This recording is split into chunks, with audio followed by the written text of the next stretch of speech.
Morning, good evening, good afternoon. Oh, there we are.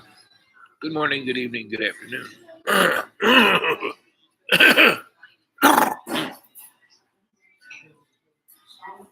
All right. Having Sunday brunch. And here, listen to this. This is Dark Journalist with guest Joseph P. Farrell. Hello, everyone. This is Dark Journalist. Tonight, I have a special interview for you with Oxford scholar and Giza Death Star book series author, Dr. Joseph Farrell. Dr. Farrell will go deep on the assassination attempt on President Trump, who is currently leading the 2024 election on the heels of the dramatic exit of President Biden from the race. We'll take a hard look at the continuity of government COG players mulling their options for the activation of emergency powers through Northcom and how the season of assassination fits into their plans. Please join us now.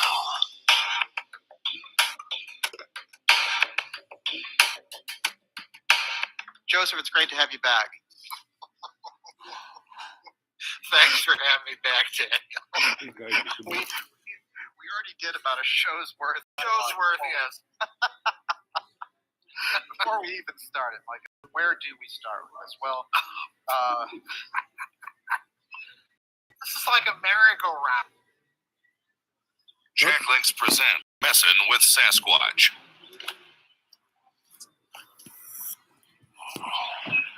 Watch this.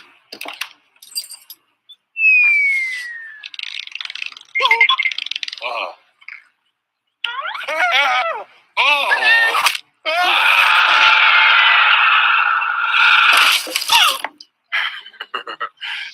Jack Links Jerky. Feed your wild. Very smart people, too. Congratulations on all that you've accomplished. This room is amazing. The people in this room, high IQ individuals. I'm running against a low IQ individual. Her. I'm not even talking about him. Her. I got a low IQ individual. That was Donald Trump referring to Vice President Kamala Harris as a low IQ individual. This was, again, yet another completely unhinged speech. This was in Nashville at a Bitcoin conference, and Donald Trump just continued to use fear and make bizarre statements. Let me show you what he did next. He then attacks Miley Cyrus by basically saying to her dad, who was in the audience, like, why aren't you controlling your daughter and telling her to vote for me? Why'd your daughter become a liberal? Here, play this clip. So many things about it. And Billy Ray Cyrus is here. Where's Billy Ray? He's around here someplace. And he's right. He's a conservative guy. Said, how did you get such a liberal daughter? How did that happen, Billy Ray? Then Donald Trump threatens the crowd that if Vice President Kamala Harris wins, everybody in the crowd is going to be gone. Be gone, he says. Here, play this clip. For you, because the SEC has been very, very tough on you. And now they see that you've embraced me. All of a sudden, people that were under investigation, they're being let go. They're saying, oh, no, we don't want to do that. We love crypto. Let me tell you, if they win this, they will be vicious. They will be ruthless. They wouldn't believe. But right now, because of me, they're leaving you alone. So please say thank you, President Trump. Thank you very much.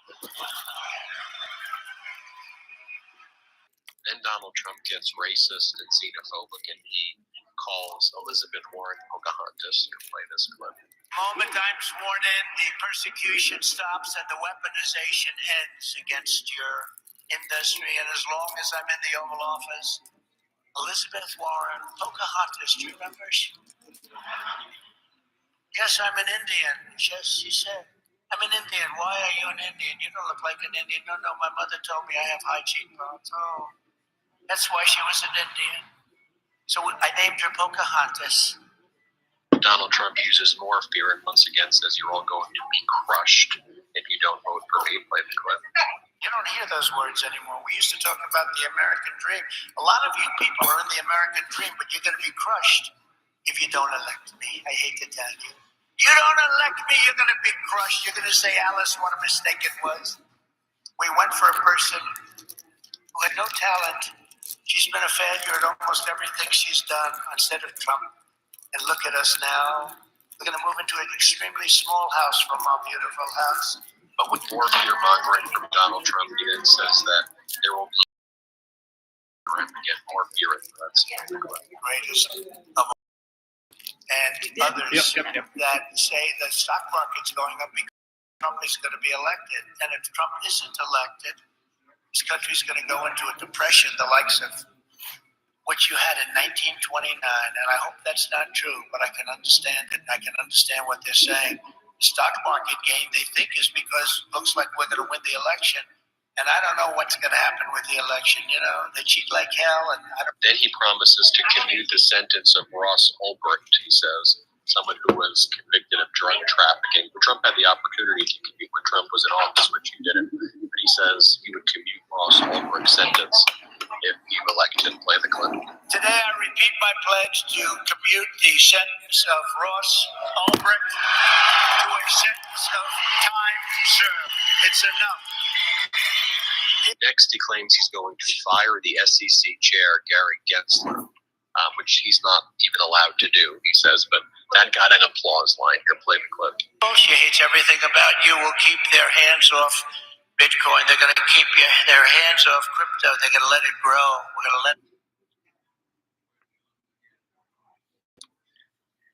President Trump, who is the leading Republican nominee and about set to be president in 2025. And you know what? He happened to get past the Secret Service, and he got past all these defense mechanisms and law enforcement, got up on that roof and just got that shot off and just barely missed. But you know what? They took Crook out, and you know, it's just it's a testament to the political atmosphere being. This is the narrative they're putting out. Joseph, what's wrong with that? Everything. I mean, where do we start? Okay, we know now, they're admitting that the counter sniper teams had him in their sight and were watching him for about 20 to 30 minutes, I forget the exact figure, prior to President Trump even coming out onto the stage of the podium. Right. Now, that under any sort of normal security procedure, I don't care if it's Secret Service or your local rent-a-cop, that kind of failure to notify the security team that's actually surrounding President Trump would never have happened. Exactly. So that, number one, is either incompetence or somebody, we're in a lie-hop scenario. We're in a let it happen on purpose scenario, at the minimum, right there. Then you keep piling on incompetence after incompetence, and I'm thinking, no, this is by design. They wanted to take him out. So let's look at the so-called lone nut. I don't know what you have found out, Dan. I've been trying to watch this. I haven't blogged about it because, like I told you before we started, I want things to kind of percolate out. The crucial part of stories like this is the very earliest reports, and then those reports that occur when people have had time to let everything settle and evaluating all, because now are all the actors and obfuscators in the mess. They're out in force right now.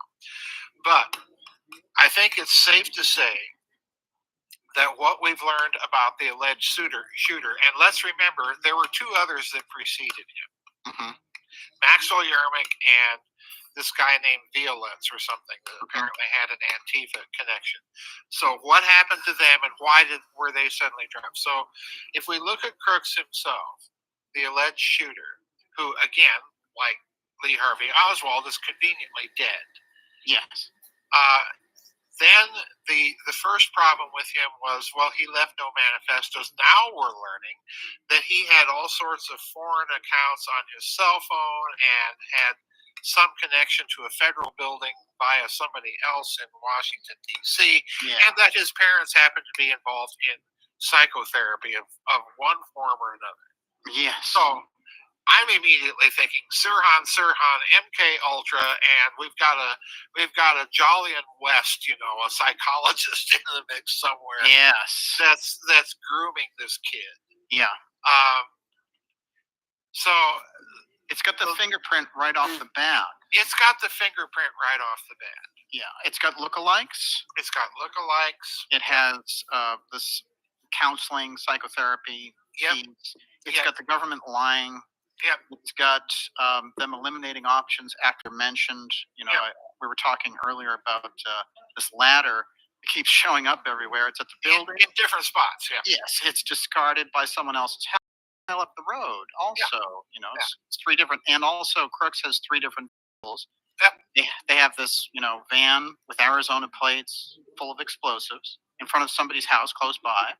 That he has these, these trigger devices that he's going to blow these Right. explosives with. Then he's driving around in a Hyundai, and then finally he shows up on a bike. And speaking of explosives, where did he learn how to do that? Yes, right. Yeah. That's a lot of education for 20. That's a lot of education for 20 years old and a guy that flunked out of his local school rifle club. But yes, right. Let's get real. yeah, let's get real. So the whole, the problem here, Daniel, I think that we're watching, all the details that you just enumerated to me are precisely the actions of the obfuscators. Mm-hmm. Okay. Now, the reason I'm thinking that they're out in force is because they haven't agreed upon a narrative. Because the whole thing went wrong. Yes. We were supposed to watch just like we did with JFK. This has the JFK feel to it. I'm in total agreement. We were all supposed to be watching a real life live broadcast of the Zapruder film, which, remember, we didn't get to see for 3 years. Right. Okay. We were supposed to be watching Trump's brains being splattered all over our television. That's what we were supposed to have encountered. Yes. And all of a sudden, the narrative that they had carefully crafted for this whole thing is completely shattered. Mm-hmm. So now what we're watching is they're scrambling to figure out what the narrative has to be. Right. What are they going to do? Now, I'm convinced, too, that the timing of all of this is hugely significant when you back away and look at the last few months. We've had assassination attempts on the Slovakian Premier Fico. We've had assassination attempts on the Prime Minister of Hungary, Mr. Orban. We've had the Ukrainians come out and admit that they've failed many times to assassinate Mr. Putin. We've had the crazy election results in France, all of this stuff going on. Wow. Oh, then they killed the Iranian president in that helicopter. Well, It was supposed to be an accident. Whatever his name, yeah. There's exactly. another one. Yeah, there's another one. So we've had all of this going on. And if we really want to go back, the assassination against Mr. Abe in Japan. Oh, yes. So, So it's an assassination season. It's an assassination season, and you'll notice that all the targets are either moderate globalists or they're not globalists at all. Right. They're key. Against that larger structure. They're against that. Yeah, Putin, for the unipolarism, the whole post-Soviet order that we tried to impose on the world. That's what globalism is to me. Right. So you look at this assassination in those contexts. It looks to me like someone tried to take him out. I heard all these kooky ideas that this was Biden gone nuts.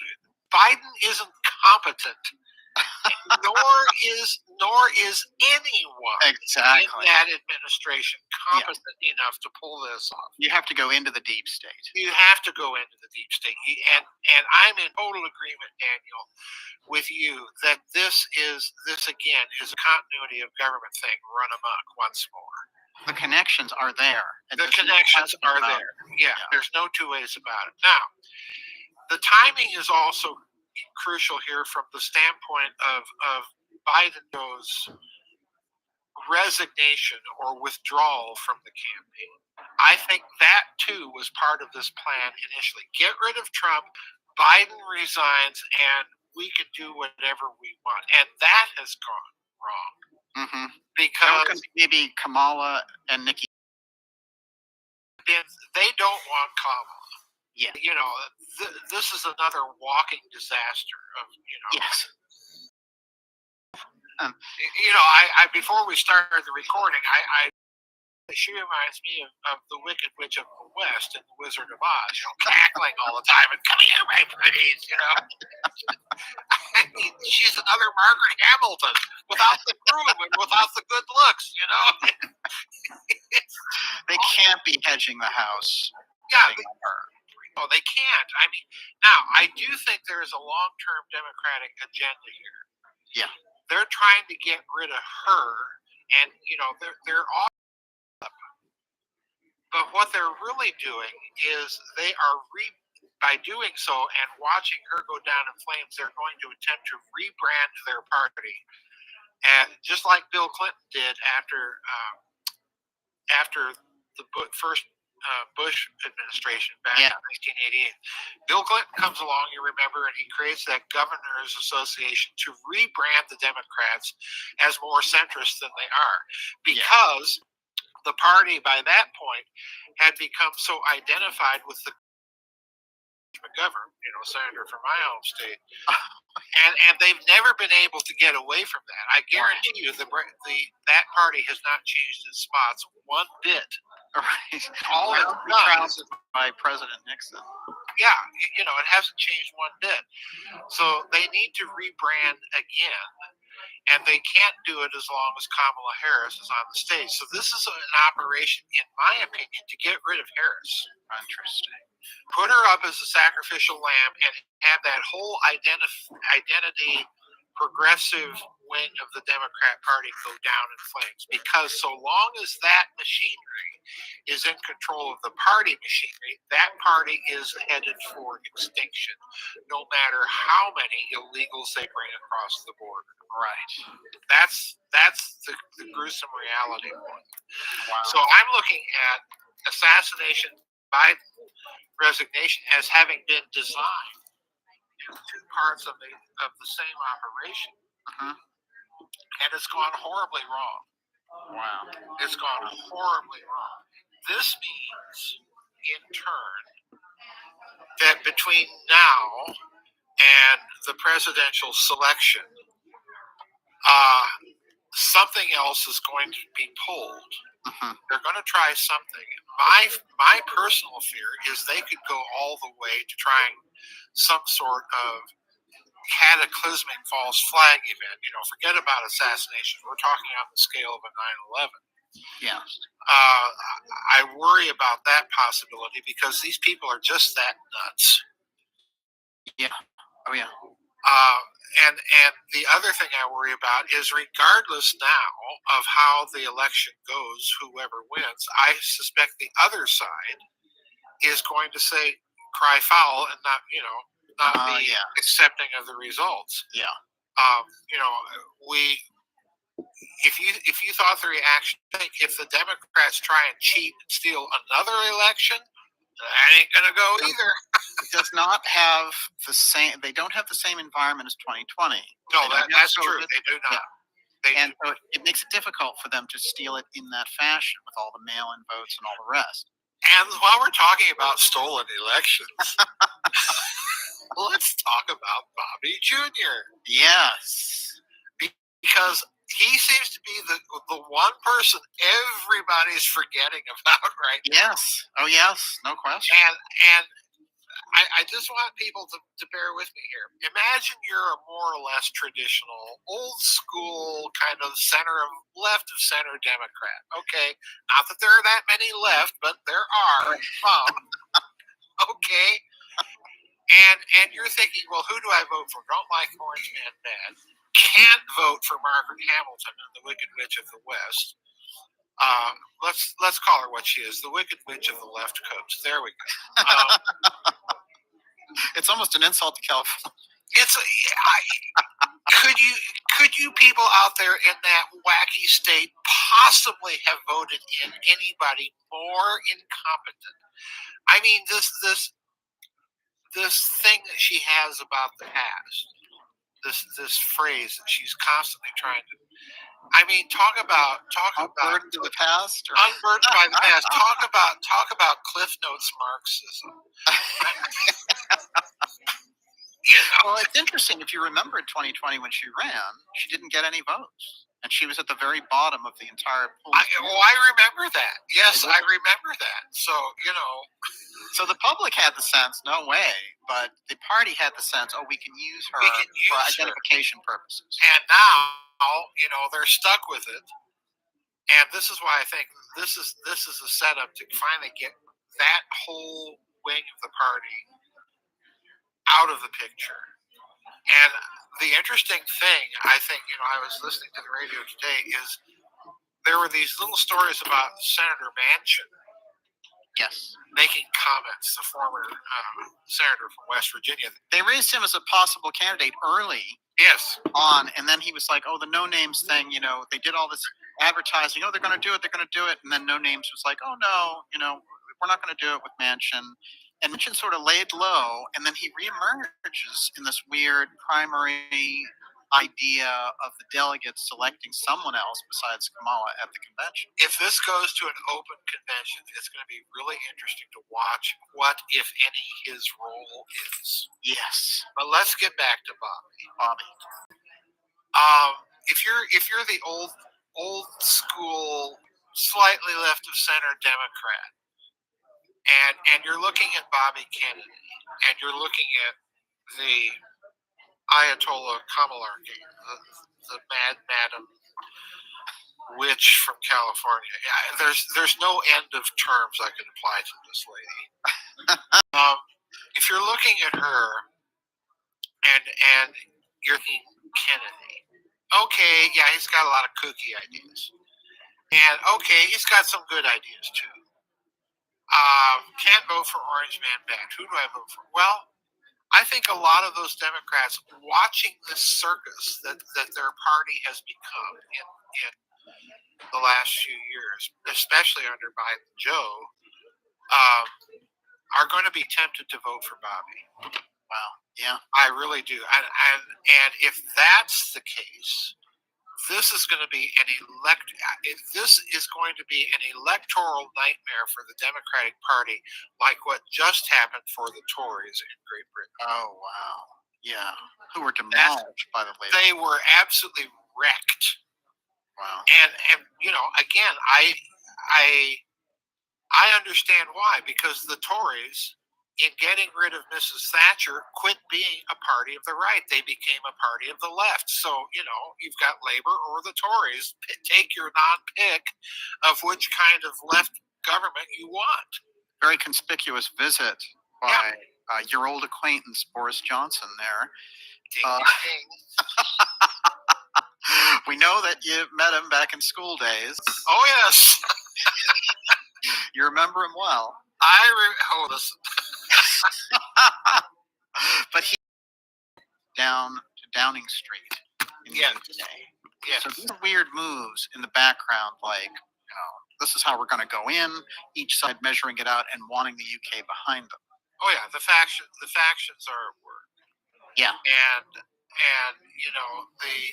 the interesting thing here is no one has been doing that really, other than courtesy visits with Biden Joe. Yes. And certainly no one's doing it with cackling Kamala. No. They've been avoiding Biden and Harris. Yes, they have. Yes, amazing. This has been an avatar presidency. And the question's being raised right now. How can we have a president who's not fit enough to run for his party's nomination and yet is still running the country? And you'll notice in his resignation notice or withdrawal notice that his order of theology, as I like to call it, is completely inverted. He's doing this for the party and for the country. Right. It's not, I'm doing this for the country and for my party. Right. The order is completely scrambled. Interesting. It's completely inverted from what it should be. But that's typical Joe Biden. I've never had any use for the man. He's kind of like the trailer park version of the Clintons, as far as I'm concerned, who are the ranch house version of the Bushes. This is really the same little cluster, of corruption that seems to circle and hover around that family. But anyway, If you, this is interesting. When you mentioned the Biden resignation from the race there, but still keeping on as president. So he's withdrawing as the candidate, but he's still going to be there. This is an odd situation. I think we've only actually had that with LBJ as the last time anyway. Now, this is interesting to me for a couple of reasons. One is for a little while there, he's out there, he's saying, we're going to do it and everything. And then suddenly he gets a cold immediately after he gets COVID. And this is right after the Trump assassination attempt. Now, we get Biden then meandering around the weekend, all these rumors swirling that he's dead. Then they put out the notice. But there's kind of a vacuum of leadership there on that Sunday when everyone on all the major news shows don't have any key people, no FBI directors, no White House spokesman, nothing. So it's like a vacuous period. I get almost like a continuity of government, emergency powers wing moving around, mulling their options in that period. And also, isn't that dangerous from a foreign policy standpoint? Oh, absolutely. Your leadership is gone. Well, you have to be aware that President Biden signed some sort of order, as I'm sure you're aware. It's on the White House government site. Yes. Turning over the presidential executive power in certain specific areas to Secretary Blinken, as I like to call him. Yes. And to Secretary Austin, the Defense Secretary, and so on. So there were specific delegations of certain specific powers to the committee that's been running this avatar presidency. And I haven't had time to go through the sections of law that were specified in that delegation. What's interesting is the question of who has the nuclear football. Right now, who has it? And traditionally and constitutionally, it's under presidential control always. Yes. And who had it while he was, sunning himself at the beach house with COVID or whatever the excuse was? Right. And I'm not buying that. He's like, oh, he's just fine. He's just fine. Yeah, sure. Yeah. Who had the control? It's no wonder no country in the world wants to deal with us because they don't know who they're dealing with. This is the problem. And it has, this government by hidden committee may have worked for a while trying to fool this country, but you're not going to fool Xi Jinping. You're not going to fool Vladimir Putin or Narendra Modi or anybody else in this world who is not only their head of state, but the head of government in their country. Right. That's the problem. We have no recognizable head of government. We don't know who's calling the shots here. And we all know it ain't Joe Biden. Right. The man can't. Is it Jill? Has she been acting like Edith Wilson? What's going on? Mm-hmm. We can't, this has to be sorted out. And if this next Trump administration does anything, this whole situation has to be clarified, and he's got to go in there. I'm going to echo some sentiments of a friend of mine that have talked about this privately with me. He's got to go in there in the first 3 weeks of any new administration. And he should have done this in his first administration. He's got to go into the Department of Justice, sit his butt down for about 3 weeks, and start firing people. Yeah. Oh, yeah, absolutely. I mean, the Department of Justice is honeycombed. Oh, I know. State actor. It's incredible. Yeah, it is. It is. And Merrick Garland's being at the very top of the heap. Merrick Garland, that what we're looking at is a Justice Department, quite frankly, that is riddled with these people because it's a holdover from Ed Meese and the first Reagan administration. What do you guys think? those guys. I really love Joseph Farrell and Dark Journalist. I really love them both. But they're basically, see how I look at it. I look at everybody. I listen to everything. I don't say, oh, you're this, I can't listen to you, or you're that, and you're nuts, or blah, blah, blah. No. I basically listen to everything and everybody. And that's because when I was a youngster, I was strangled, at birth by my mother's birth cord. I was a blue baby. But luckily, Dr. Splat, a diminutive woman, saved my life. And she was the person who invented the modern incubator for babies. For preemies, she was the person who dealt the protocols for children in stress, right? That was never even thought of, because there were so many babies born dead, right? My sister is like all gaga about Garfield's death and how modern medicine started because people learned to wash their hands. Now, people knew about that back in the Greek days. Doesn't mean that stupid white men, well, I'm a doctor, I don't need to wash my hands. Good luck with that. And that is the real purpose of this show, is to talk about,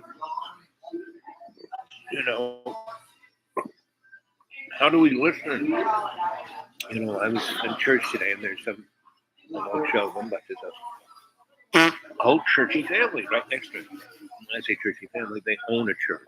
Right? There's grandpa, dad, and sonny boy, and grandson, all wearing minister suits, I would show it to you, and they're all obese, and they're all living on the nonprofit.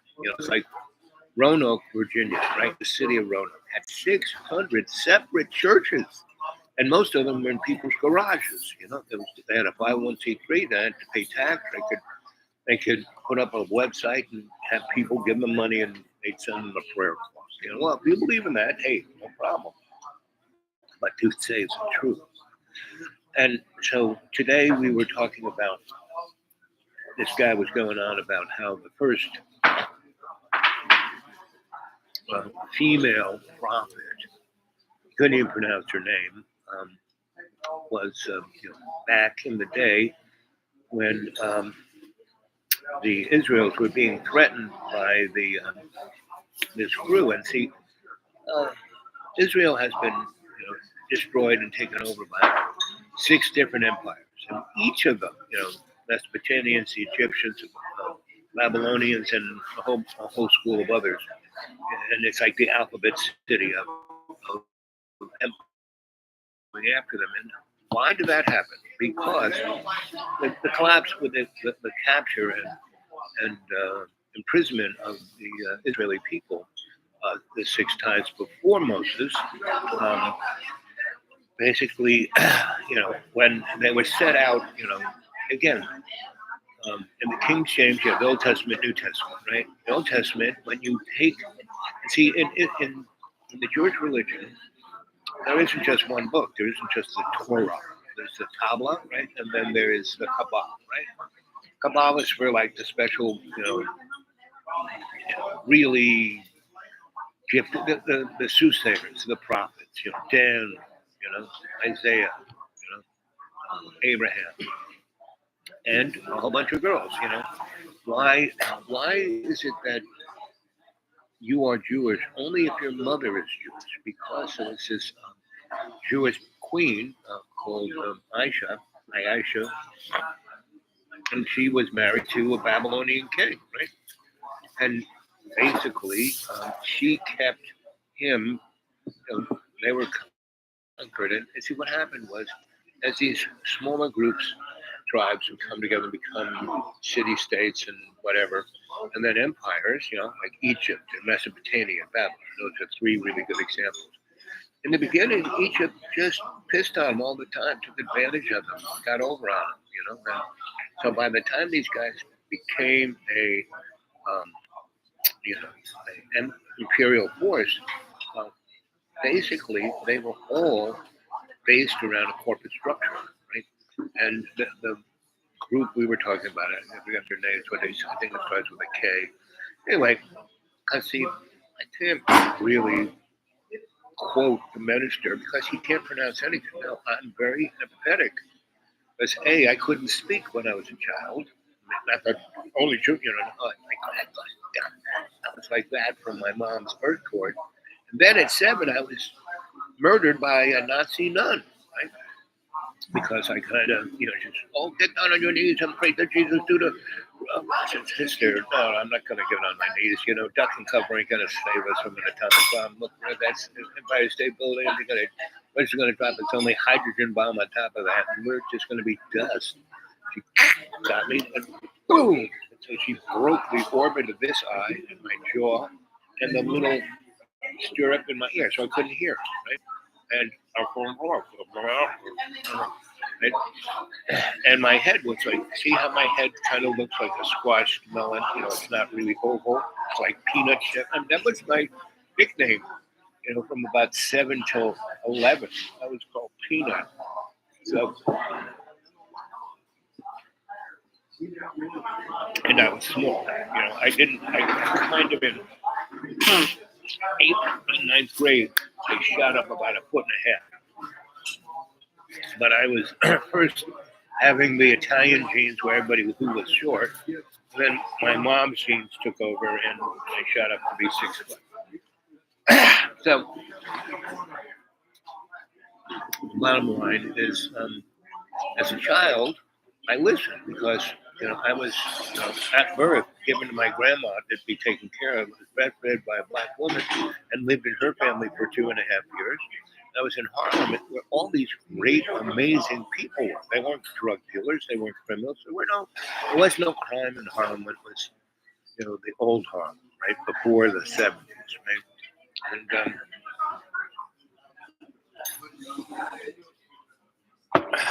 so the churchy crowd just handed food. Did they say grace? No.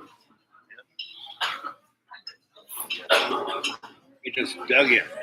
And that's what everyone does. They just dig in. They don't, And so in Bible studies, the thing really was about the connection between the prayer and most of the people who were the prophets of the time, the people who were always connected to God through the covenant. And that covenant was prayer. And the interaction between us, we prayed, and God would send us his faith that we would do the right thing because we were in covenant. But most of the time we weren't, because that tribe that was going to go after Israel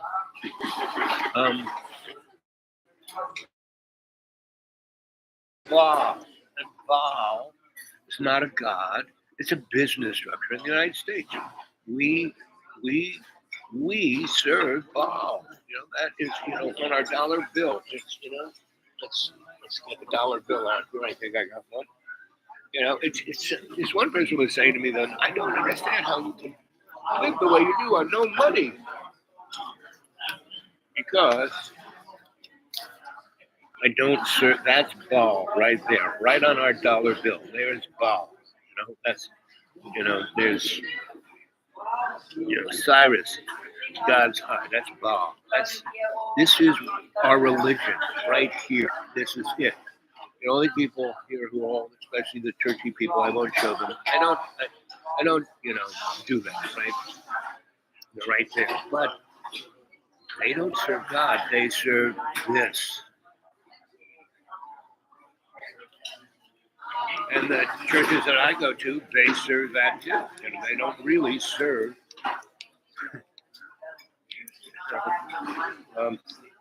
God's grace. Right?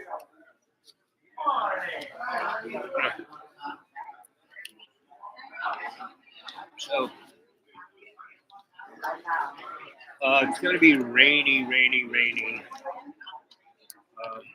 I may or may not go.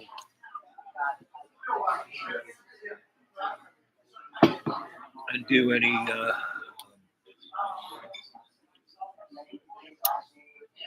whatchamacallits, live chats like this. Because A, nobody's chatting. B, I have $8 to my name until the 6th of August. So today is the 28th, so that's 6 plus 9, 30, 31, 3, so 9 days from now, I only have $8, right? And it's not a problem. I got plenty of food, canned food. I was making somebody dinner, and my cans are like so rusted, and the labels are off. But as long as the can hasn't rusted through to the substance on the inside, it's all good. And as long as the top rim, where the can opener goes, isn't rusted, it's all good. And so I was making this meal the other night for the book club, and the girls were like, "How could you do that?" Blah, blah, blah, blah. Anyway, so I opened it up and I had some fresh, I picked some burdock and some dandelions. That was mostly my vegetable, or at least fresh vegetable. And put it all together, and I started. They showed up early, and so I said, "Hey, help me move all this stuff out of the box here." And I lined it up here on this deck here, and let's go through anything you guys want. Take. But and everything that's worthless, we're going to get rid of, right? So we were doing that, and all the kids, oh, look at this. Put it over there, and I started opening it. We're like, watching me do this. How can you do that? And I said, well, the proofs in the tasting of the pudding, right? We're going to have pudding? No. Anyway, so that was around 11 a.m., and so I put it all, and I cooked different things separately, and brought them up to a boil, got it going, turned it off, went back to doing stuff, right? And so that was around 11, so about 1:30, 2 o'clock, I brought everything up to a boil again, turned it off, and then we got in one of the girls' cars. I could fit us all. I took my handicap sticker with me, and we drove 4 miles over to where the river is. And it's a nice, they built a nice parking lot, and there's a path that goes along the river. They have a nice little beach there, but it's like, maybe 300 feet long by about 20 foot deep. And normally 50 people there, right? But if you take that path, there's not hundreds, but lots of little waterfalls and big rocks and there's a place where there's a woods that's like right in the water. So it's called wetlands. So we went in and we had a nice little carry cooler with libations, and the girls they got their skivvies and jumped in the water, and they were splish splashing around, and I got in there with them a little bit. I had my swimming shoes on, and then I just kind of hung out in the hammock, and the girls would come out of the water one at a time and get in the hammock with me, and I would adjust them, and it was all amazing. And it's amazing at around 3 o'clock when the sun was just about to go over the thing, and we were going to go back and have start getting dinner ready and have the girls get the fire. I taught them how to make a fire, so they're very jazzed about that. And they're working on their little campsite. This is where I used to have my mystery school. So I have a campsite with about 20 camp spots. You put a tent. But that was a good 10 years ago. And so lots of weather has come through. Things have grown up. The paths are still there. The stuff is still. The electricity is still up there. The Christmas lights still work. Anyway, so we got one big tent up there where all the girls kind of puddle in there. And but normally, so so they make the nice big fire in the fire pit, and about 100 yards from that, at the other end of my front yard, it's a very beautiful spot where all the trees, the sky is wide open. Right? When it's sunny, you don't want to be there. You get barbecued. night, man, and if there's no moon and there's no clouds, like there was the other night, it was beautiful. I mean, more stars, and I got binoculars. Just with binoculars, you can see, you can see the squirrel because there is no light, and the air is very pure. I live in a deep, deep woods that gives off oxygen 100% and sucks up all the CO2. So that's why I'm there. It's very, very good for me. Right? The last 5 years that I've lived there, what's it, 17, 18, 19, 20, or I guess it's been 7 years. Time flies when you're having fun. Anyway, so we're all there, and first we read the book, talk about the book we're reading, right? And basically, I've gotten all these books from the Dollar Tree. So the girls like get one book, read it like in one night, and then go, to where they work. They're waitresses, and I gave it to one, Al, and she read it, and she was wow. And what's truly amazing, all the books I'm getting are books about places that I lived, and the person who wrote the book, and it's all women who wrote the book, these books. One's about this French murder in a little town in Provence. I lived in a little town in Provence, and this town was just freaking like it. Meaning it was this old school town that had been old school. The Nazis couldn't even change it. But now all the bourgeois are moving in, buying up farms and building big houses, and buying old big houses and making them fancy and changing the life of everyone, right? Which causes chaos and disruption and breakdown in people's psycho motif. You have conflict and then murder. And I lived in a little town in Provence. I also lived in Paris. So I was watching the other day the opening thing of the Olympics. Almost made me cry because they turned the Olympics into, a happy meal. And it's not going to go good. I mean, already they can't swim because they decided to have all the swimming in the Seine, and the Seine is a sewer. So, today was supposed to be the opening of swimming, and they canceled it because they had a lot of rain, and so a lot of sewers overflowed, and the Seine is like biological, toxic waste dump. So, what'll happen is, and they'll get more rain, and it'll get worse and worse.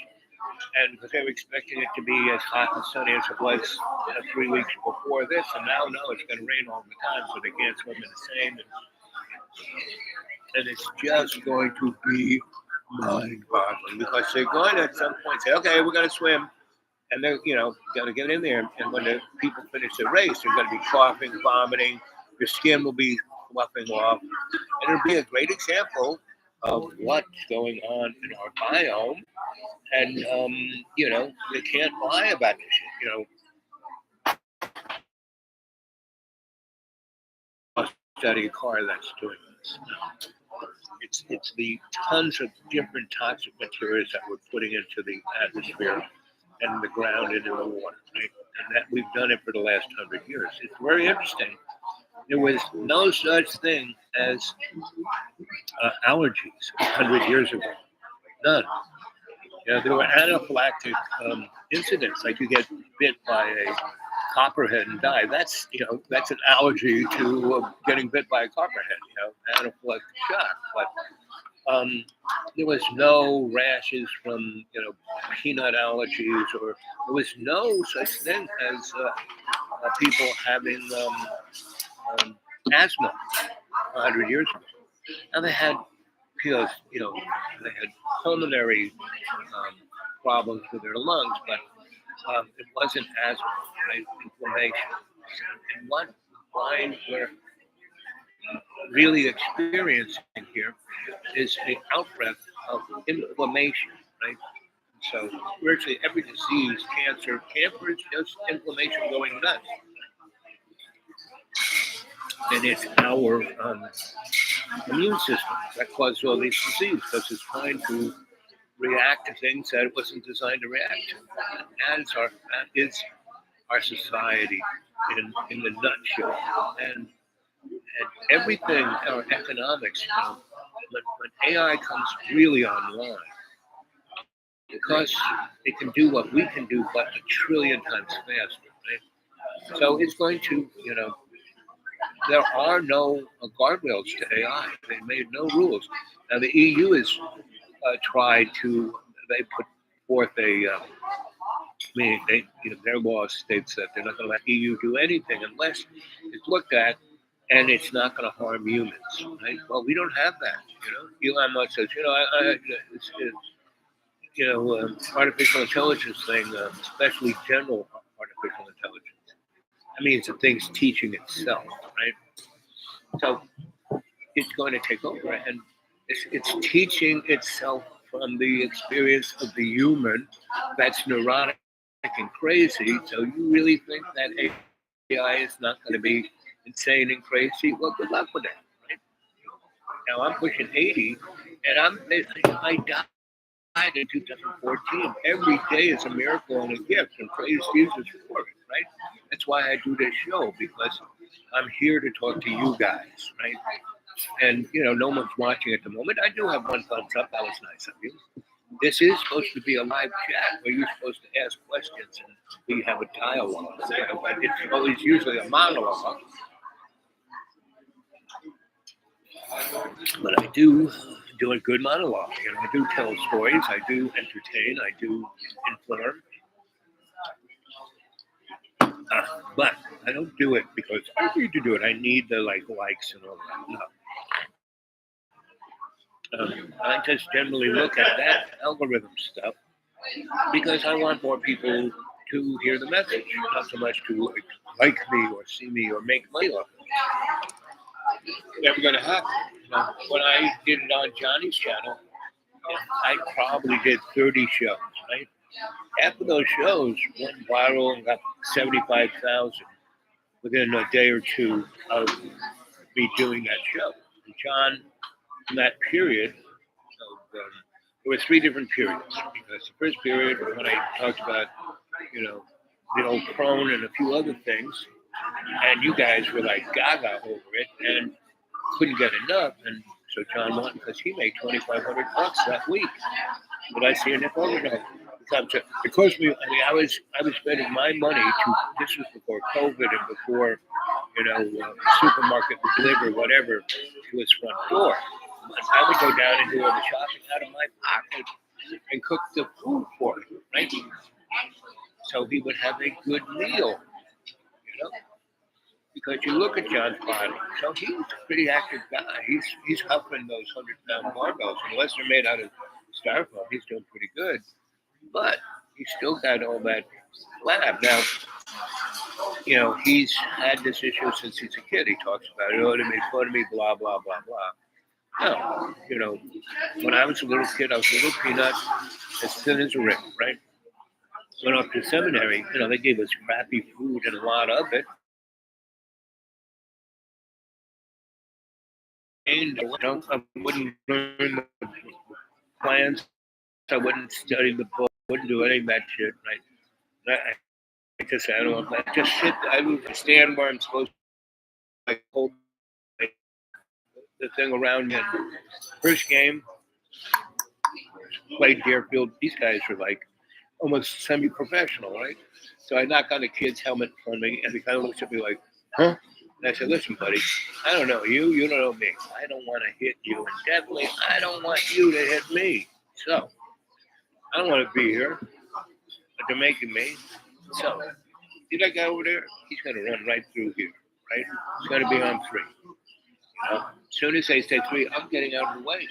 So you tell that halfback back there and your 2 buddies on either side of you, kill that guy. And so, hup, like this, got out of the way. The guy ran through that.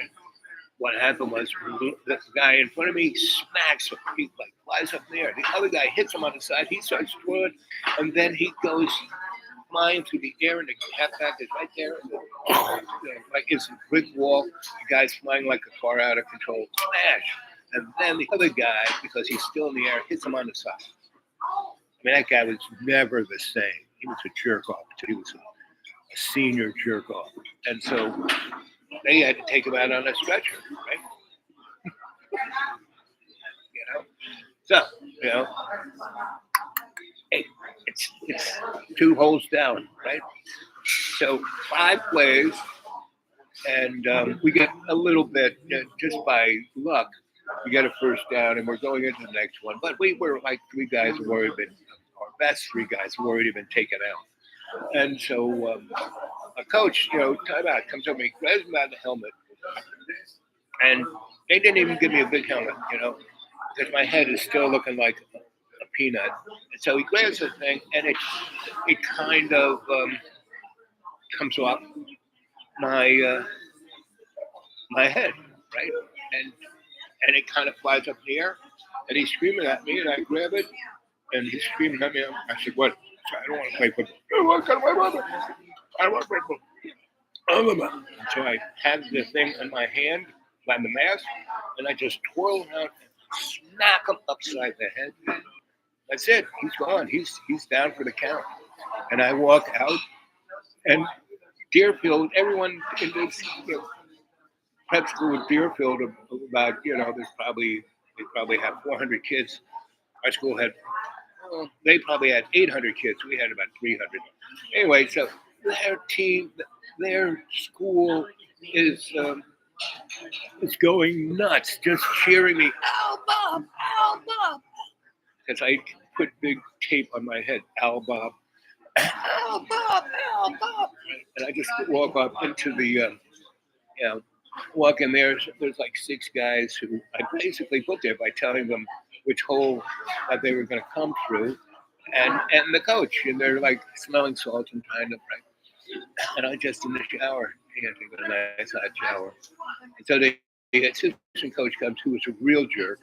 He was a sycophant of the head coach, and he goes, "You'll never play football again." I said, "That's what I want."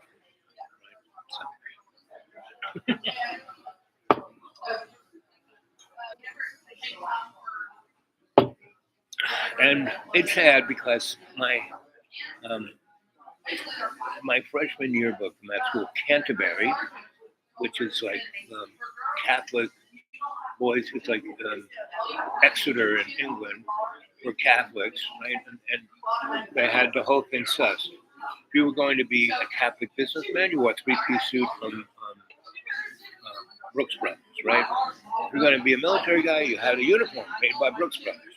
And, if you're going to be a priest, you wore a cassock, that like black tea dress, right? That priests wear that was made in Sri Lanka, right, by slaves, by Catholic slaves.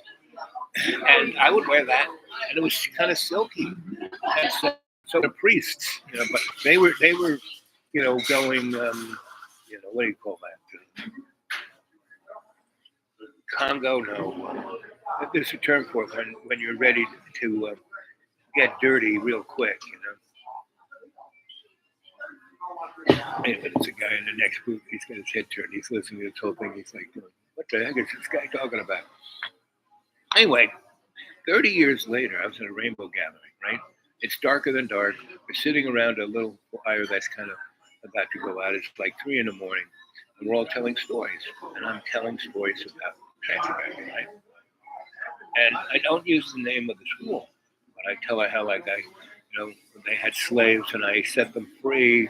That the juniors and seniors, they had this thing called bagging, meaning if you're underclassmen, freshmen, sophomores, you had to do exactly what the junior and senior said, or they could beat the crap out of them. That was a tradition.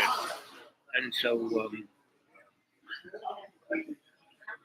and they beat up a good friend of mine just because we kicked the soccer ball up there on the senior terrace, and he went up there and got it, and they put him in the hospital, never to be seen again. Right?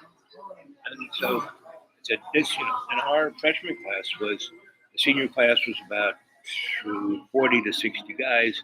Freshman class was about 160. And it was some of the guys like me that, I'd grown up then, and, you're going to play football. So I said, no, let's go to the gym, get baseball bats. Let's assign, there's 3 of us for every one of them. We assign 3 kids with baseball bats, sneak into the senior dorm, get above their bed, and at 0 hour we set all our watches to the same time, and we start beating the crap out of them while they're asleep, even though they're bigger than them. Because seniors, they're like grown men, pretty much, a lot stronger than us.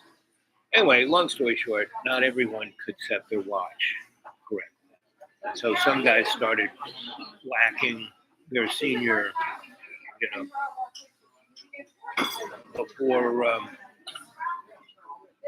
we all started hitting. And so those guys broke away from their three, and one guy was smart enough to pull the fire alarm, woke everyone up, and it was just havoc. $170,000 damage, like $1 million worth of damage, was done to the senior dorm, and I was, the guy to blame, right? So then I had to go be punished by working in the farm. Well, everything and then made me work in the kitchen. That's where I learned that everyone was a slave, indentured servants. They couldn't get away, and their kids were indentured, right? And so are you. After this election, it's going to be a rude awakening. Everybody who's born here, who is like any kind of Hispanic blood in them, are going to be rounded up and put in a camp. And the camp is going to be along the southern border, like 600 miles. Big, Gaza's only 6 miles long and 2 miles wide. This thing's going to be like 300 miles long and 80 miles wide, and 20 miles of it's going to be in Mexico. Because NAFTA made Mexico and Canada and the United States one country, right? So it's going to be interesting. Right? So how much juice do we have left? You know something.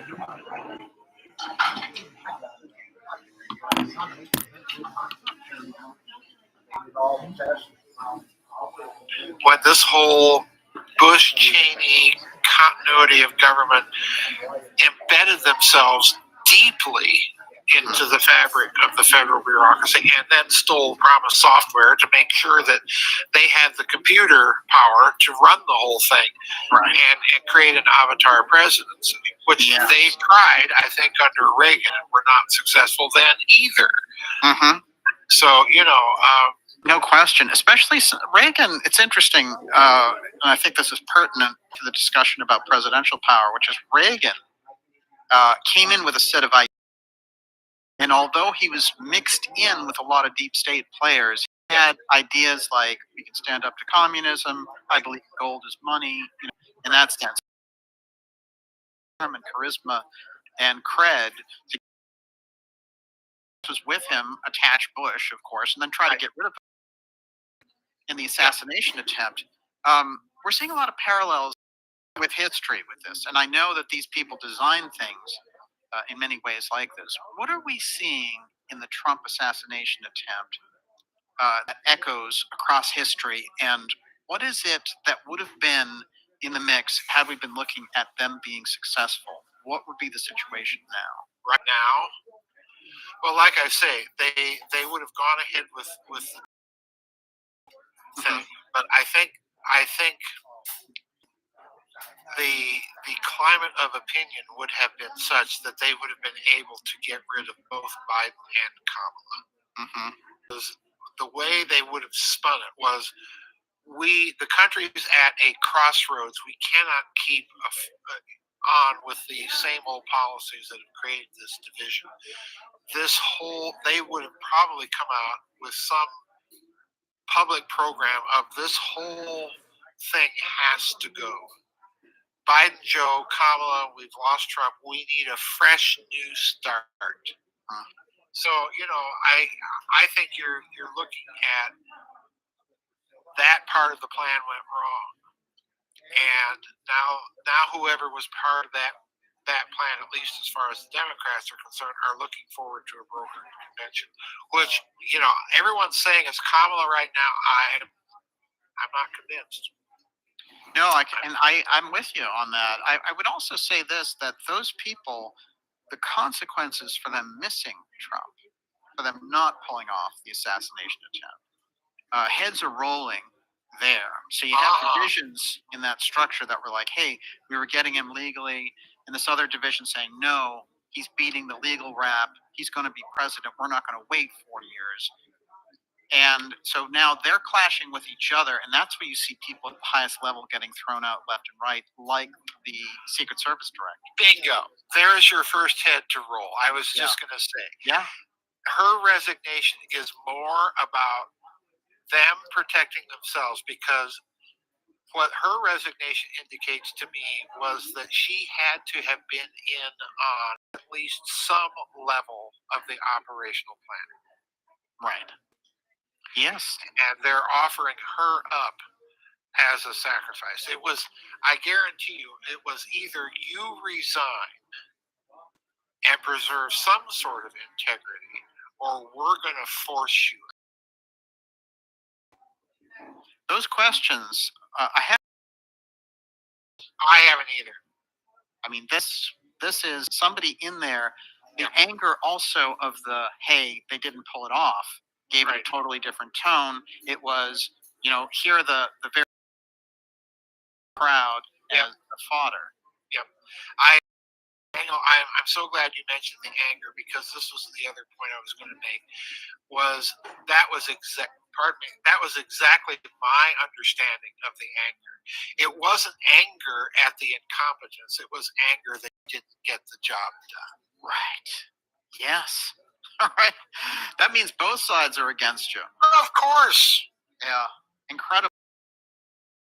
Interesting. I just want to draw us into the Trump attempt for a moment, because one thing that's very obvious and an overlap, and it actually reminded me very much of something that you had written in his role in the assassination of President, that right there at the site of the assassination in 1963, we had Billy Lovelady. Yes. And Billy Lovelady, working in the building, was already a lookalike for Oswald. Yep. So they had planted in advance this lookalike. Yep. I've always found his story interesting, and also that they, even now, as there's many people who've examined it who wonder, is that Lovelady? And then in this case, Crooks immediately had a double. I mean, It was reported, in fact, as another person right off the bat. Right. So you had the parallel moving immediately. And then I found the COG parallel in Winston Lawson. As we know, we've gone over this before about the president's assassination in 1960. COG using the emergency so-called Doomsday Network when they were setting up. Yes. Which is unusual, very unusual activity. And when you get into this, you immediately have the COG crossover with Cheadle, who defended, and was Dick Cheney's Secret Service agent, who drags him into the COG bunker during 9/11. Did that parallel? Was there some kind of harangue when you saw those two together? Oh, absolutely, absolutely. There's no doubt in my mind that all of what you're watching now is an attempt to grab a hold of enough details to create a plausible narrative. Oh, wow. You'll notice that what we're lacking now is something very unusual. Let's step back. Let's look at the Trump attempt. Let's look at JFK. Let's look at RFK. Mm-hmm. Let's look at Lincoln. Yes. Look at all those assassinations. In every case, even McKinley and Field, for crying out loud, in all of these cases, within a matter of hours, if at best a day or two, there has been a solid scaffolding of a narrative emerge. Right. That's not the case here. Right. The narrative keeps shifting, and it's major points of the narrative, not minor ones. Mm-hmm. It's major points of the narrative. So this is what convinces me this was an actual attempt that failed, because the original narrative can't be rolled out in its original form. Right. They've got to rebrand that, and in the process, they're trying to rebrand everything else. This has been a colossal cluster, for them. Yeah. That's all. Yeah. And listen, they had to reshape the narrative on a dime. They had had to On a reshape the dime. narrative on a dime. Yeah. And here's the problem. They're now dealing with an opponent who is personally wealthy enough and personally has the connections enough to do some digging on his own. And throw into that mix something we're all forgetting. We're all forgetting Mr. Putin, Mr. Xi, Yes. Mr. Modi. Yes. And what are they sitting on top of? Well, number one, they're sitting on top of pretty big, powerful countries that want some stability here. Yes. Absolutely. They're doing their own investigations. And bingo, they're sitting on top of their own intelligence agencies, and you can bet they're all over this. Incredible. So whatever the idiots in the swamp put out as a narrative, they've got to be awful darn careful that it's not going to be. You don't even have to believe these boys. I mean, again, anybody who listens to every thing is to get paid pretty well to listen to everything, right? And people still call me up, and we talk about what I'm listening to, and they give me a few of their, because my whole, one of the reasons why I did that, itinerant scholar thing for 30 years was that it gave me access to information, right? Which I pretty much had as a child. I had all these, my parents had all these people around them. My father was a bird colonel in the Air Force. He worked for Curtis LeMay. Right? McNamara came to my parents' cocktail parties, And my brothers and sisters were all teenagers by then. They were already off doing whatever. And, they didn't want to stick around for that. Me, I was over in the corner listening to everyone because I couldn't talk. I could listen. And I listened well. And, that's how I developed a good world view and an excellent vocabulary once I learned how to speak. Right? After I got over being murdered by the nun, Cardinal Cushing sent me to the Marinos for 2 years, 18 months, where they kind of rebuilt me. I was like the $8 million man, $8 million boy. They did things to my ear, to my larynx, not through operations, but through energetics. That's where I learned about Gurdjieff and Ouspensky and Mam Blavatsky and a whole bunch of others with it, because it was in the Catholic motif of the adept.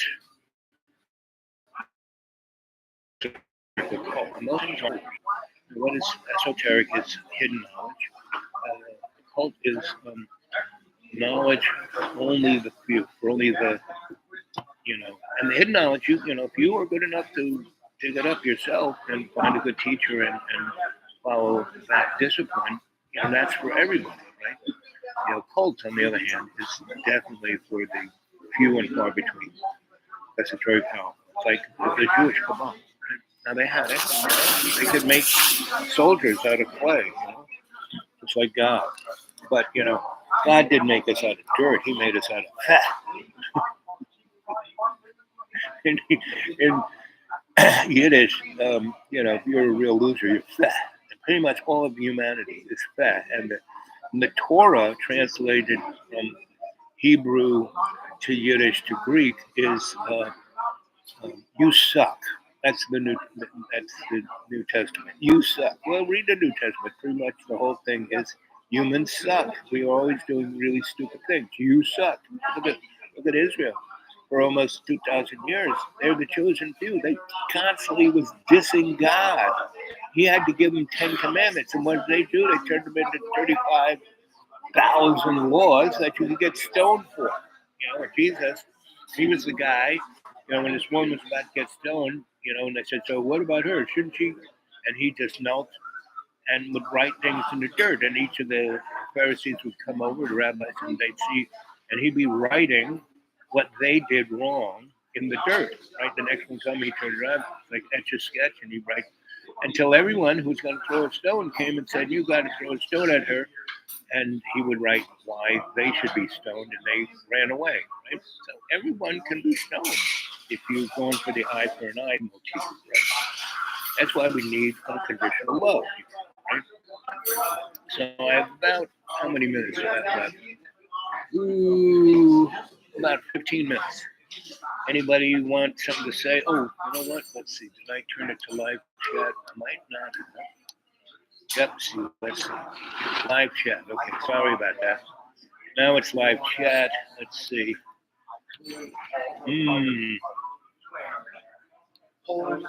Yep. Now it works. Sorry about that. I forgot to put it on the live chat. Anyway, so here we are, live chat. There's two of you there. I got about 15, 20 minutes before the battery dies. And I don't like letting the laptop die because then it kind of freaks out. It takes a day or two for the show to go up rather than 6, 7 hours. Anyway, what else can I say? Oh yes, until you come and ask me a question, I'll tell you the story. So there was a rainbow gathering, sitting around this fire, telling stories of Canterbury. And this girl goes, "You're Al Bob." I said, "Yeah, that's me." And I said, "How do you know me? That's not what my rainbow name is." And she goes, "I went to Canterbury." I said, "You went to Canterbury? You got to be kidding me! You're a girl." That was the most misogynist place, in the universe. It was a sick place. She goes, "Yes, you changed it." I said, "What?" She goes, "You changed it." And my father threw out my yearbook because all my friends wrote stuff in like "Roses are red, violets are blue, 3 a.m. bells remind me of you," because I wired the bell system of the whole school. That would go, the bells would go off for 40 minutes at 3 a.m. And they could never figure out how I did it. They brought in Simplex who wired the whole new system, and why I did it the way I did it was that when they were doing it, one couple of classes that I excelled in. One was physics, one was computer programming. And this was 1964, and we had a line into the Ethernet, into the DARPA net, And I mean, that's what kind of cool. I mean, this school was turning out. I was supposed to be a rocket scientist for the Pope, right? A good deal of the people in DARPA and in NASA and ONI and NSA and CIA are all Catholics, all Jesuits, Franciscans, like real sick puppies. Anyway, and then there are other crews you don't even know. Opus One and Opus Dei and a whole bunch of others that are really, that movie, the Da Vinci Code, So anyway, she goes, "Yes, you're right." She goes, "No, I'm sitting right across the fire from you." She gets up and comes next to me, starts like doing this. And she was about 24. She was, in college, but obviously not in college, and so she's like thinking for herself. Anyway, so she becomes my girlfriend, right? And this is in Vermont, and she's a girl. And she's tall, she's very athletic, very built, curves in all the right places. And, really, she was running around in her underwear all the time. And without even, she was not self-conscious about anything. And anybody, I saw her do this, So she becomes my girlfriend. And this was seed camp. We hadn't really started off yet. And I was the diplomat going down to the little town. I had enamored the lady who ran everything to let us do it, because she was going to have us killed, right? So because she couldn't, the people who showed up before I did were real jerks. And that's the problem with Rainbow Gala. It's like the last one that just happened in the West. They should have never done it where they did it, because it was a high fire thing. They had gigantic fires all around them. They had to be moved. Anyway, so I would go down there and smooth things out. And so, and I would take my girlfriend, and she'd always, you could say that was a bathing suit, but it was like her brassiere and her underpants, a little more, swimming trunks were a little more sturdy. So anyway, and she filled out all of those things really well. So anyway, and I had my healing temple, which was way far away from anybody. Nobody could find me up there, because I was a scout. I already saw this place, already picked out the places I wanted to be. And I had my own water source and my own sanitary source. And then I had a camp near Calm, my little healing temple there to deal with people who are having issues, overdoses and things of that nature. And I mean, water took care of the broken bones, and I took care of the broken spirits. And so, anyway, so she was loving this. And so we pretty much went down, because we didn't sleep much, between her friskiness and our being the dynamic duo dealing with issues. Yeah, we got maybe 3 hours of sleep. And I always had a hammock in my pack, and I would just throw it up. And it was a really great hammock because we both get in it, we would disappear, so we could do anything in that hammock if you wanted. And I was really good at picking out a spot right in the middle of where everybody was, but you couldn't see us. I called it duck blind ability. So anyway, we were having the best of times. And so we go down there one time, so every morning we get up and go to the main gate, and people are always going, because the site really sucked, right? We as scouts picked a great site in Mount Musalaki, which was in New Hampshire, right on the other side of where Dartmouth is, right? And Dartmouth was going to give us 10 grand. They had just clear cutted one side, so there's tons of firewood. There was a lake. There was, because they clear cutted that thing. They had a beautiful road in, and whenever they cut down logs, they make these pads where the big trucks come and they load it up, which are about the sizes of football fields, which would be great for bus wheels. One great for bus wheels, kind of looked into Massachusetts, had a great view, like going from Mount Washington, and the other one was looking at the lake, right? So, and we had a great meadow, and we had cleared it out with the Dartmouth kids, and Dartmouth was really psyched to do it. And then this guy named Jimmy Two Feathers, we got to have it in Vermont. We drew there this beautiful tree there. And I went there with him. I said, "You nuts? There's no road, there's no parking, there's no water. This whole place, did you read?" I went on I went over to the, Forest Service, and I said, "Okay, this piece of property, what should I know about it?" I said, "Well, it's basically has certain plants growing on it that they are, just barely alive. And if you touch one of the plants, that's a $15,000 fine." I said, so they wouldn't let it. They didn't want it. The Forest Service didn't want us there. The state troopers didn't want us there. Nobody wanted us there, but Jimmy Two Feathers, we had to be there. So he, this is why I don't like the rainbow, because it is worst of politics of because everyone's deluded. They think, "Oh, it was so great, blah, blah, blah." There are great things about it, and there are a lot of great people there. But most of my friends are dead, so I don't really have any drive to go to it. I don't want to delude myself. Because the last few times I was there, it was just horrific. It was like, end of times. Right? So anyway, I told the last time I went to council, I said, "I'm not showing up ever unless you do this thing where I can walk there, And they did twice, put it like within 40 miles. Right? Okay, I said it'd come. And they came and got me. That was a nice one. They came and got me. So,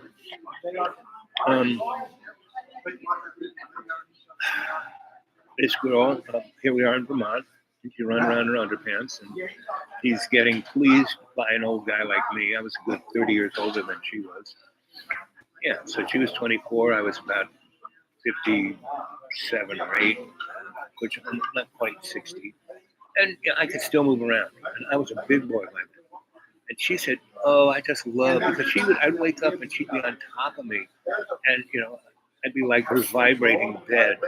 She was, "You're the best bed." And even though she was pretty tall and really muscular, she wasn't heavy. She was like, probably weighed, I weighed maybe 380 pounds then, and she probably weighed 120, right? So, yeah. Anyway, she just fit. We were just great. It was just, we were like the power couple, right?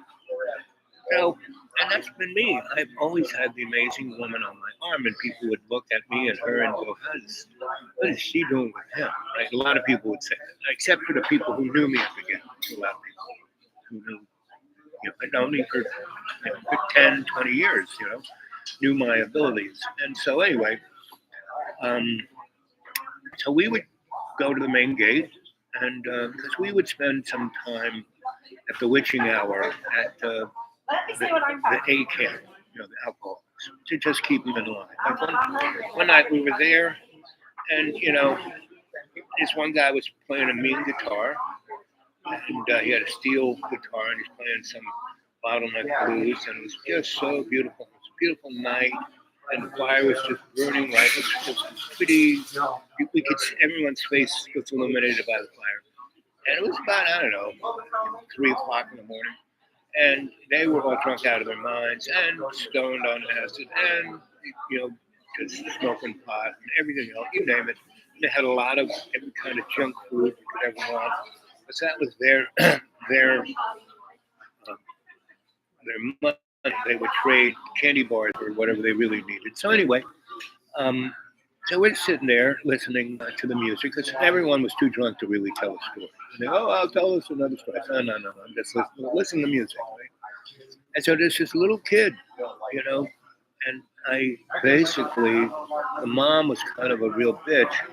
And I said, you want me to take care of your baby for you? Well, no, I can blah. And it was, the kid was in a winter onesie, right? Kind of snowsuit. And it was, it's from mountains of Vermont. It was kind of nippy enough for the kid. That was a good thing for the kid. But he was like, I was scared that he would get too close to that fire and go up like a Roman candle.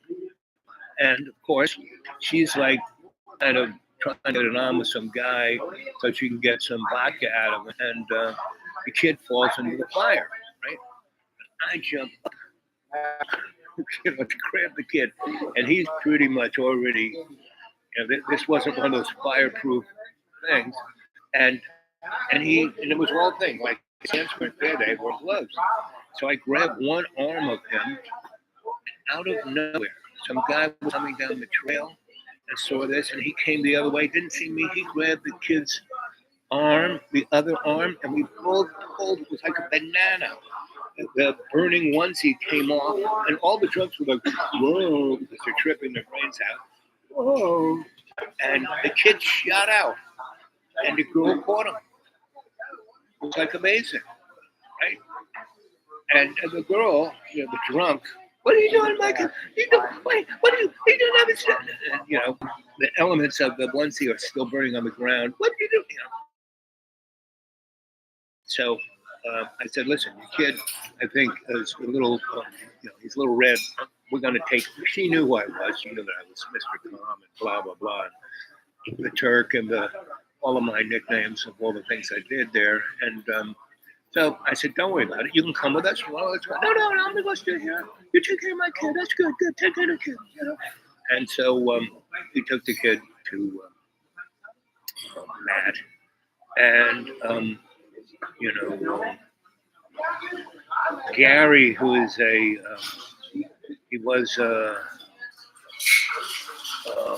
Jesus Freaks. Then he became a Mayor Baba. And he was one of the guys who, along with Water and the Turtle and Swami Mommy, who ran Kitty Village. So they took care of the kid.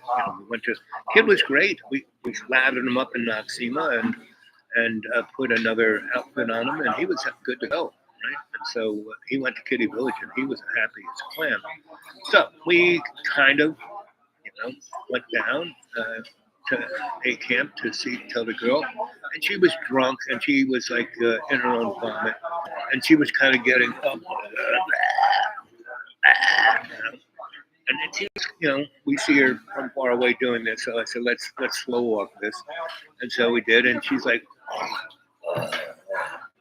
she needed a drink. And so anyway, she sees us. She goes, where's my kid? I said, he's in Kitty Village.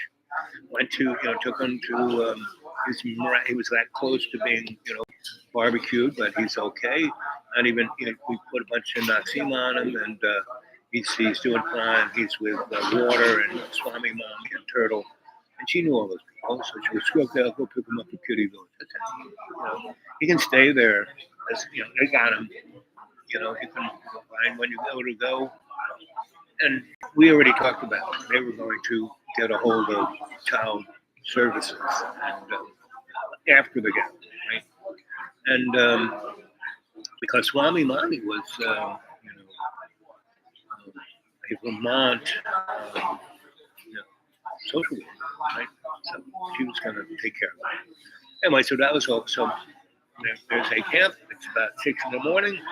We're going to the gate. People are starting to go down or out because it was a bad sight. Everything about it was bad. No place to camp, no firewood. If you stepped out, there were feds everywhere. They had put little fences around all these plants that if you stepped on them, they arrested you, took you away, and you had to pay a $15,000 fine.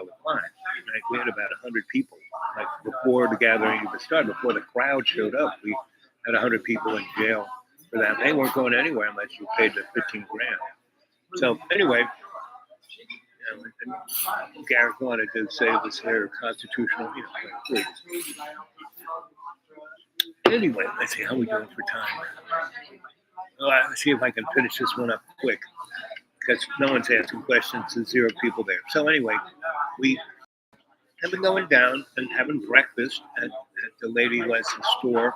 And I showed the reason why she lightened up. I had all this demographic showing that where gatherings were, if there was just 1 or 2 stores within 5 miles of the gathering, those stores made up to $3 million in less than 2.5 weeks. You get 20,000 people together who are totally white and bourgeois. They want their stuff. So I showed her that, and I said, "You're going to make a lot of money." And so she goes, "Okay, we can do this." She told all the police to lighten up, and they did. And then every morning we would have breakfast, and she made these great blueberry pancakes, this maple syrup that she made from her maple, just like. And she said, "I have 2 boys. I wish they were like you, half as good as you." And she fell in love with my girlfriend. And she goes, "You're me when I was your age." Right? And I'm looking at her because she's like in her 80s or 90s. And I could see that. Anyway, so we're having a great old time. And there's the old lady, me, Cynthia, chief of police of the county, highway patrol, FBI, Forest Service 6, right? And so we have this, and we talk about the gathering and what's going on and blah, blah, blah, right? They would tell me what they're concerned with, and I would tell them, okay, I'll bring it up to the council, and I will do my best to do agreement, and I will represent your wishes so you can at least not kill us all. And, they like that. So, and I had a real after Ithaca, I had a reputation that everyone in the Forest Service, the FBI, all those people, this guy, deal with that guy, it'll be great. Don't deal with this guy, it'll be shit. And it'll be worse on you, it'll be hard. Do it with him, he'll come and massage your feet and bring a pretty girl. And I always had, my sweetie in her underwear. So anyway, we're there, and this one morning, this guy says, "We're real concerned. There are these people who want to come and kill as many rainbows as they can, And they're from California, and they're driving a tan Winnebago." And I go, "Okay, I'll keep my eye out for that." So, so I go up, and a couple of days go by, and again, we are waiting at the front gate to take a ride down to have our blueberry pancakes with the gang. And it's, this is like day 8 of her and me being together. And still, the crowd hasn't really, it's like maybe, the 1st of July, right? So people have started, more people are coming in than are leaving, right?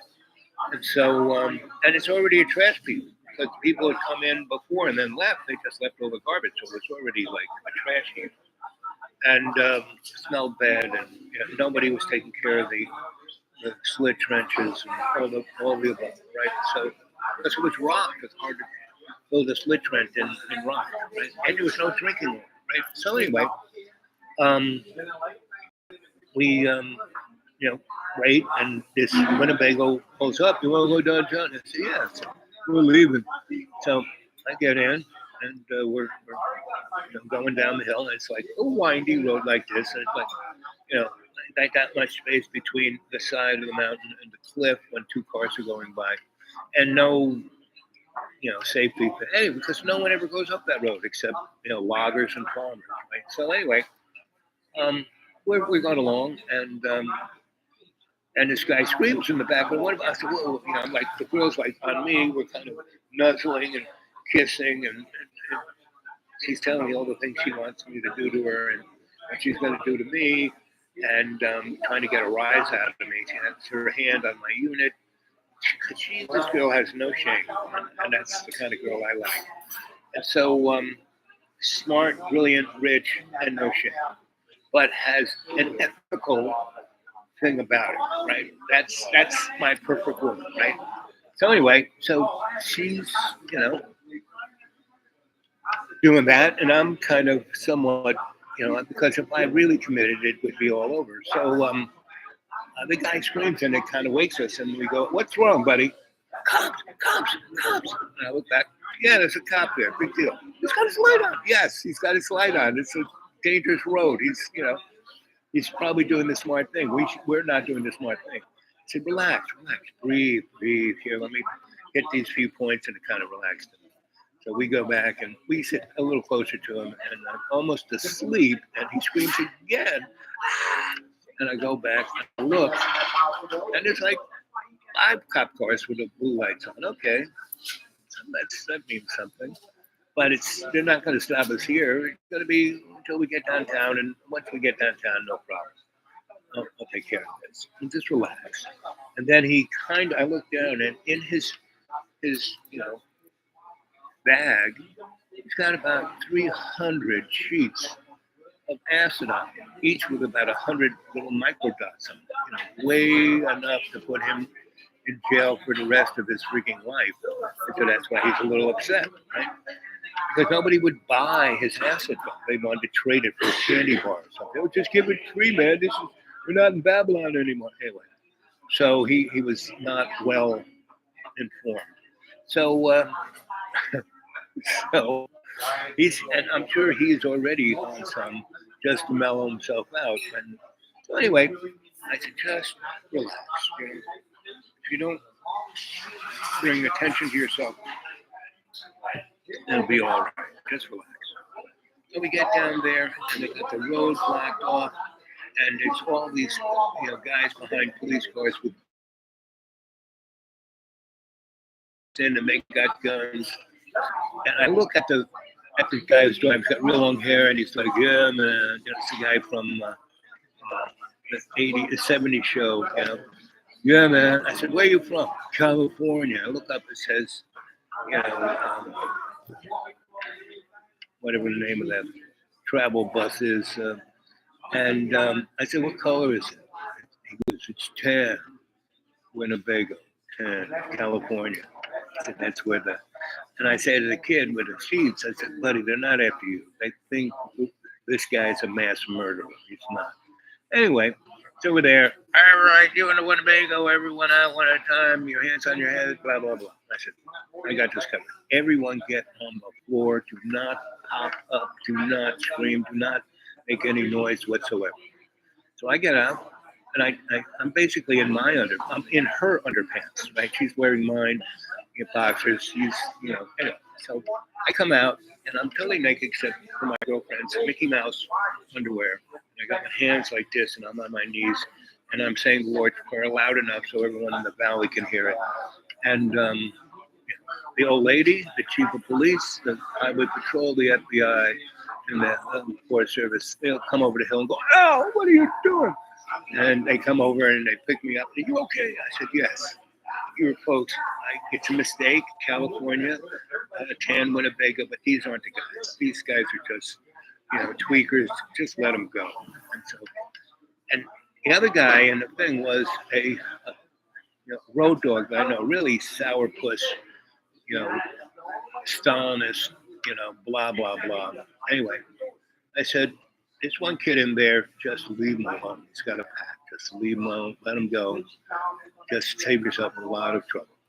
There's a big mouthy road dog. Oh, we know that guy. Yes. I said, if he mouths off to you, take him off and just bury him. And they said, okay. So those guys, they got their car there. And they said, how would you like to go to the state capitol? We're going to go there right now. We'll put you up in a hotel. And my girlfriend goes, hotel? I said, yeah, they got jacuzzis in the rooms. She goes, jacuzzi? Yeah. And so we go with them and we spend 3 days with them. And they take us to Sears and buy us, she gets herself a cowboy outfit with cowboy shoes.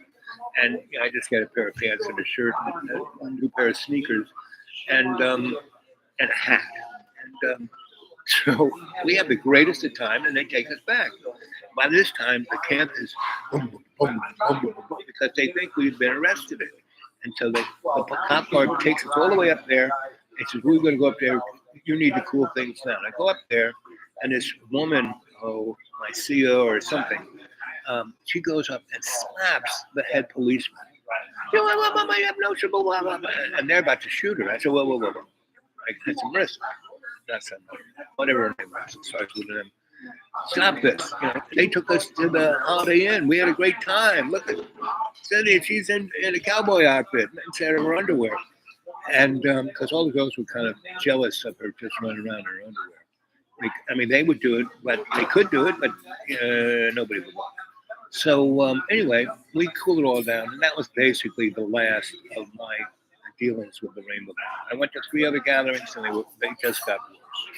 So I'm sure we're in the red zone. Yep, we are. So I finished the story, except the girl. So we leave, and she's got a really nice car in the car lot. We get in that, and she goes, "You want to take a road trip on my mom's credit card?" I said, "Sure."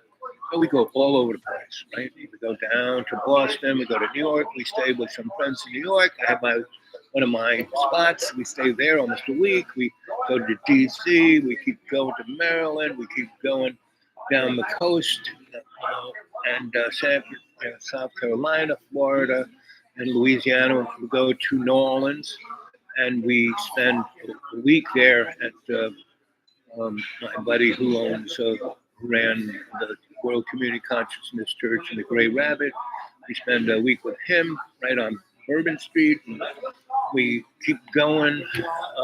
We hot-tail it through Texas. We go to Austin, spend a few days there with some friends, and then we go to Las Vegas. And as we're going through Nevada to get to Las Vegas, we stop at a truck stop. And this LTD pulls up, black LTD. 2 guys get out with suits, black glasses, thing in their ear.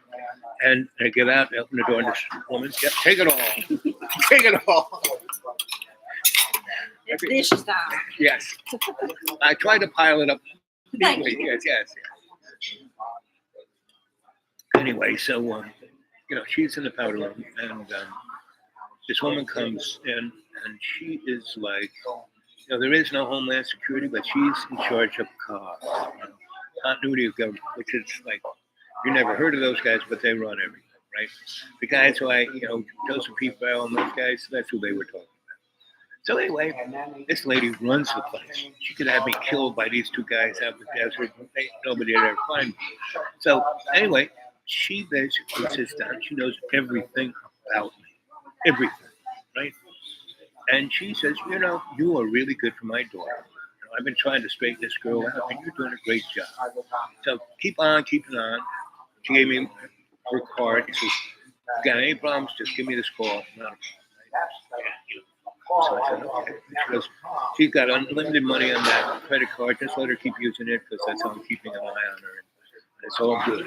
And you, if you ever want a job, I think we could use you. You already work for us, but anyway, she goes, well, I got to go. She gets up because they already had somebody keeping an eye on her. So when she came out of the bathroom, she, that girl wouldn't have known that her mom was there, right? But basically, mom also said, if you screw up at all, you're dead, she basically, I could take you out to the desert right now and have you killed by those two guys. So that would be that. And I said, no problem. It'll be a continuity as it is. And so she goes, and the girl comes out, and so she goes, so you just met my mom. I said, how do you know that? And she goes, I am my mother's daughter. She goes, I'm supposed to be her in another 15 years. That's why they let me do all this stuff. That was her. I said, okay. Well, I said, you got a good life planned in front of you, not a problem. And she goes, and she kind of does this to me. That's why I love you so. And so we go and have more times, and we drive back east, and I take her, back to. She was going to what do we call it, Bryn Mawr or some school like that, and that was it. I saw her a couple more times, but that was it. She went into the dark side. So anyway, how are we doing? Are we on the red line yet? Yes, right on the red line. So I gotta go. I hope you enjoyed that story. I've told it before. Go and look at my other stories. There's a lot of stuff there, guys. I would start taking a number of. I suggested you guys do this. Go take my shows and put them on a thumb drive, your hard drive. Put them on a CD-ROM so it's a little more secure. Meaning, and if all electricity goes, at least you got that CD-ROM that someday could be revivified. So anyway. That's the story. I hope you enjoyed this one. If I can, I will come and do another one probably this coming week. Depends on the rain. If it's really rainy, I'm not going nowhere. So that's about it. I love you guys. Take care.